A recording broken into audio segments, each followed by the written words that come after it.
2024 회계연도에 대한 일본 정부의 예산 요구액은 약 114조 엔으로 역대 최대 규모로 나타났습니다. 이로써 정부의 연속 3년간 예산 요구가 110조 엔을 넘어서게 되었습니다. 이 예산 증액의 주요 이유로는 사회보장 및 국방비 증가, 국채 상환 비용 증가 등이 언급되었습니다.厚생노동성은 금년도 예산보다 5조 3천억 원 많은 33조 7,275억 엔을 요구하였으며 방위비도 13.4% 늘어난 70조 원을 요청했습니다. 아동가정청은 44조 원을 요구했고 국채비는 27조 원 가까이 증가하여 255조 원으로 예산되었습니다. 이로 인해 일반회계 세출 총액은 전년도보다 62조 원 늘어난 1,038조 원으로 기록되었습니다. 미국의 임시직 고용이 감소하고 있는데 이것이 경기 침체의 신호라는 전통적인 관점과 달리 건강한 노동 시장을 나타내는 신호로 해석되고 있습니다. 최근 몇 달간 임시직 고용은 계속해서 줄어들고 있으며 이는 경기 둔화를 의미할 수도 있습니다. 그러나 이러한 축소는 현재 강력한 노동시장에서 발생하고 있으며 기업들이 정규직 고용을 늘리는 추세와 관련이 있습니다. 이러한 변화는 경기 침체의 전조로 보던 관행을 변화시키고 있으며 노동자들은 안정적인 정규직을 선호하고 있습니다. 따라서 임시직의 감소는 노동시장의 변화와 더불어 현재 상황을 반영하는 것으로 보입니다. 중국이 갈륨과 게르마늄 수출을 제한하자 이 두 광물에 대한 수출이 7월에 전년 동월 대비 22% 증가했습니다. 이 수출 급증은 한국을 포함한 여러 국가로 이어졌으며 이로써 중국의 수출 통제로 공급 부족 우려가 높아지고 있습니다. 갈륨과 게르마늄은 반도체 및 다양한 고기술 제품에 사용되며 중국은 이들 광물의 세계 공급량의 상당 부분을 차지하고 있습니다. 이로 인해 국제사회에서는 중국의 이러한 통제가 미중 갈등과 관련된 전략적 결정으로 간주되고 있습니다. 무디스가 중국 부동산 개발업체인 비구이위안의 신용등급을 채무불이행 수준인 CA로 하향 조정했습니다. 비구이위안은 채권 이자 상환에 실패하고 상반기에 큰 손실을 기록한 후에 등급이 하향 조정되었습니다. 이로 인해 회사의 유동성 문제와 디폴트 위험이 높아진 상황입니다. 비구이위안은 채권 상환 기한을 연기하고 채권자들에게 분할 상환 계획을 제안하고 있으나 여전히 어려움을 겪고 있습니다. 만약 이 회사가 디폴트하게 된다면 중국 부동산 시장 전반에 큰 영향을 미칠 것으로 예상됩니다. 기아는 미국 시장에서 트렁크 잠금 장치 문제로 약 32만 대의 차량을 리콜합니다. 이 리콜은 2016에서 2018년형 옵티마, 2017에서 2018년형 옵티마 하이브리드, 옵티마, 플러그인 하이브리드, 그리고 2016에서 2017년형 리오 차량에 해당합니다.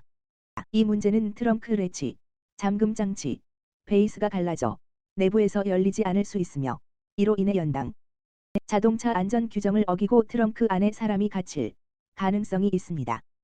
리콜 대상 차량 수는 총 31만 9,436대이며 딜러는 레치 베이스 부품을 무상으로 교체할 예정이며 소유주에게는 10월 19일에 통지서가 발송될 예정입니다. 차량 소유주는 기아 고객 서비스 센터로 연락할 수 있습니다. 미국에서 테일러 스위프트와 비욘세의 순회 공연과 영화 바벤하이머가 소비를 증가시켰으나 이러한 일시적인 영향이 끝나면 4번지분기에는 소비 후유증이 나타날 우려가 있다. 모건 스탠리는 3분기 미국 소비 지출이 1.9% 증가할 것으로 예상하며 개인 소비 지출 중 영화와 라이브, 엔터테인먼트 항목은 전체에서 작은 부분을 차지한다. 그러나 이번 여름에 발생한 공연과 영화의 흥행은 전체 소비에 어느 정도 영향을 미쳤다. 이러한 특수한 소비는 경제 지표에서도 확인되었으며 스위프트의 공연은 지역 경제에 활기를 불어넣었다. 블룸버그 통신에 따르면 애플은 아이폰 및 다른 제품의 제조 과정에서 3D 프린팅 기술을 테스트 중이며 이를 통해 애플워치 9의 스테인리스강 프레임을 만들기 위해 사용 중입니다. 현재는 금속을 잘라내는 방식을 사용하고 있지만 3D 프린팅을 통해 제조 시간과 비용을 크게 절감할 수 있습니다. 또한 재료 사용을 줄여 지속 가능성에도 도움이 될 것으로 보입니다. 이 테스트가 성공하면 애플은 향후 아이폰 및 다른 제품에도 3D 프린팅을 확대 적용할 계획이며 앞으로의 제품에는 티타늄 재질을 사용할 가능성도 있습니다. 일론 머스크가 옛 트위터 X에서 영상 및 음성 통화 기능을 곧 도입할 계획임을 밝혔습니다. 이 기능은 iOS, 안드로이드, PC 등 다양한 플랫폼에서 사용 가능하며 전화번호가 필요하지 않는 효과적인 글로벌 주소록 역할을 할 것입니다. 통화 기능의 출시 일정은 아직 공개되지 않았으나 X 사용자 모두에게 이용 가능할지 유료 구독자에게만 제공될지에 대한 정보는 알려지지 않았습니다. 이는 X가 슈퍼앱으로 진화하고 메시지 전송뿐만 아니라 통화, 뱅킹, 쇼핑 등 다양한 기능을 통합하고자 하는 머스크의 계획 중 하나입니다. 마이크로소프트 MS는 유럽에서 화상회의 및 메신저 앱 팀즈를 MS365분에서 분리하고 유럽에서 팀즈 없는 MS365분을 할인 가격에 판매할 계획입니다. 기존 MS365분 이용자는 옵션을 선택할 수 있습니다.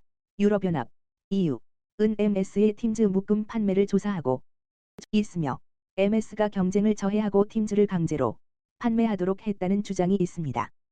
이로 인해 MS는 최대 10%의 벌금을 물릴 가능성이 있습니다. 이러한 이슈는 경쟁사인 슬랙이 제기하면서 시작되었으며 MS는 기업의 팀즈를 강제로 설치하고 삭제를 방해했다는 비난을 받았습니다. 미 연방준비은행 총재 보스틱은 현재의 높은 기준금리는 물가 상승률을 목표로 돌리기에 충분하다고 언급했습니다. 그는 경제의 불필요한 고통을 피하기 위해 신중한 태도를 취해야 한다고 강조하면서도 물가 목표에 이미 도달했다고 판단했습니다. 그러나 그의 발언은 통화 완화 정책으로의 확대 해석을 막기 위해 경계하는 측면도 있었습니다.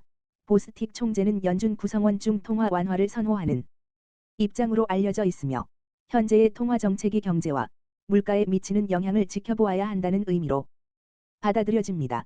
이와 함께 미국의 소비와 물가 상황도 언급되었으며 물가 상승률이 여전히 높다는 점이 강조되었습니다.